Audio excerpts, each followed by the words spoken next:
होता है। क्यों? क्योंकि झंडा हम फहराते हैं अपने उन हाथों से जिसके हाथों में ताकत नहीं है इतनी। हमारे बहनें यहाँ माताएं बैठी हैं, हमारा रिपोर्ट कहता है, वर्ल्ड हेल्थ ऑर्गेनाइजेशन जो यूनाइटेड नेशन का है, उसका रिपोर्ट कहता है कि झारखंड में 10 में से 6 माताएं हीमोग्लोबिन की कमी का शिकार है। ये हीमोग्लोबिन की कमी का शिकार क्यों है? ये कुपोषण का शिकार क्यों है? क्योंकि आज तक हमारे एक्सप्लॉयटेशन की आवाज उठाने वाले जो लोग, जो 14 लोग पार्लियामेंट के अंदर बैठे हैं, वो खामोश है। वो वक्त आ गया 7 सुर में, सुर जो संगीत बनता है दोस्तों, वो 7 सुर से एक संगीत सज जाता है। हमारे पास 7 दूनी 14 लोग हैं। हो सकता था क्लासिकल और हमारी वेस्टर्न संगीत दोनों का फ्यूजन होकर पार्लियामेंट में एक अच्छा संगीत हम लोग वहां पर पैदा कर सकते थे। लेकिन 14 के 14 एमपी जो वहां बैठे हैं, आज तक उन्होंने कोई भी आवाज नहीं की। अब पिछले 4 साल में हमारे देश के एक्स फाइनेंस मिनिस्टर रहे हैं, उनके पास जनता के लिए कोई सवाल नहीं है, आपके लिए कोई सवाल नहीं है। सवाल का नहीं होना हमारे विकास के नहीं होने का मतलब वो सत्ता की नशे में आमदचूर हो गए हैं दोस्तों।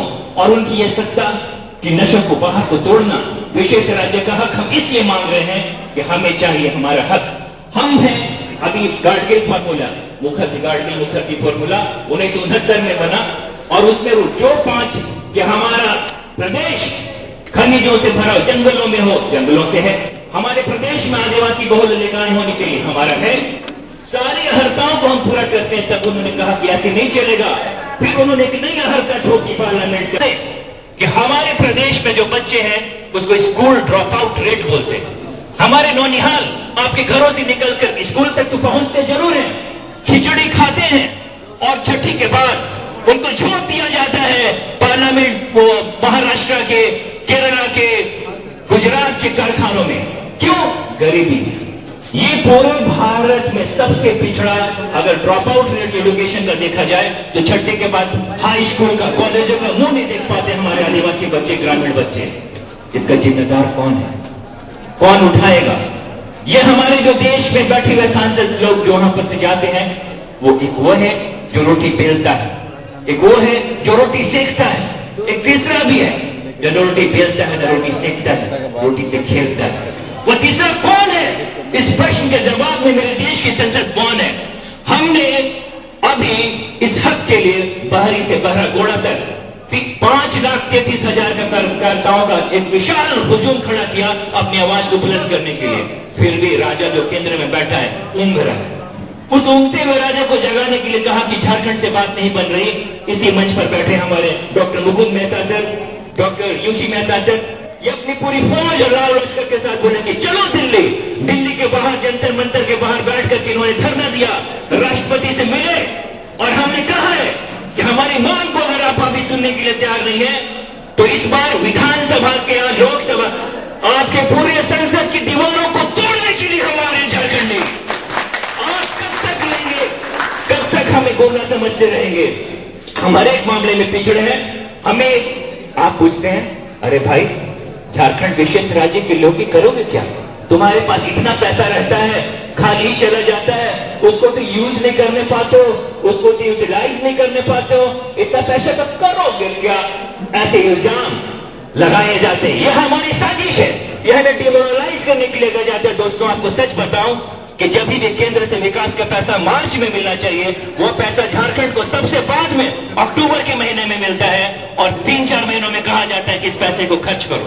दूसरी बात, पैसे खर्च करने के लिए दोस्तों हमारे देश में 3 सबसे बड़ी जो 4 पिलर्स कहे जाते हैं डेमोक्रेसी के, वो पिलर्स है जुडिशरी, एग्जीक्यूटिव्स, लेजिस्लेटिव्स।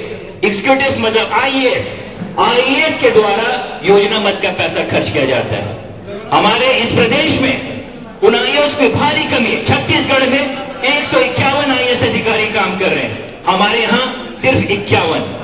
एक आईएएस के ऊपर 4 विभाग, और कहा जाता है कि पैसा खर्च करो, और जब हम खर्च नहीं कर पाते हमें डिमोरलाइज करने की कोशिश की जाती है। एक अस्थायी सरकार देकर और बार बार हमें ये झुठलाने की कोशिश की हम कभी भी मैनेजमेंट नहीं जानते, इन जंगल में बसने वालों को कुछ नहीं आता, ये साजिश अब नहीं चलेगी।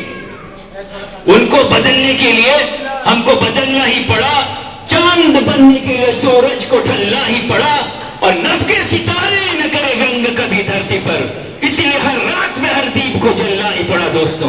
ये काली शहरात 13 साल की शहरात है दोस्तों।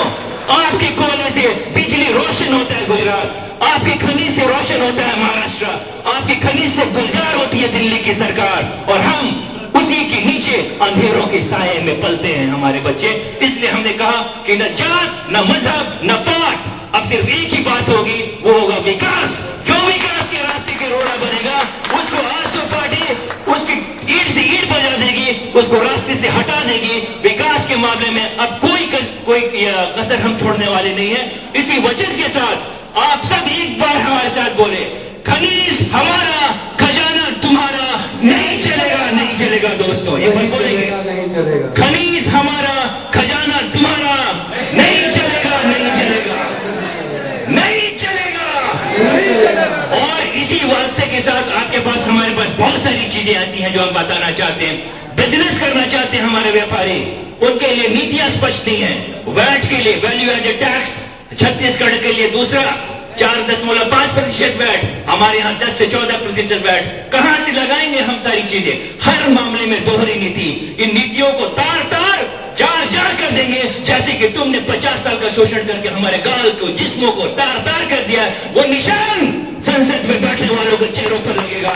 इसी वादे के साथ मैं एक बार किसी मन से गुलाम करना चाहता हूं, डॉक्टर यूसी मेहता जिंदाबाद, जिंदाबाद, डॉक्टर यूसी मेहता जिंदाबाद, जिंदाबाद। धन्यवाद दोस्तों, शुक्रिया, जवाहर।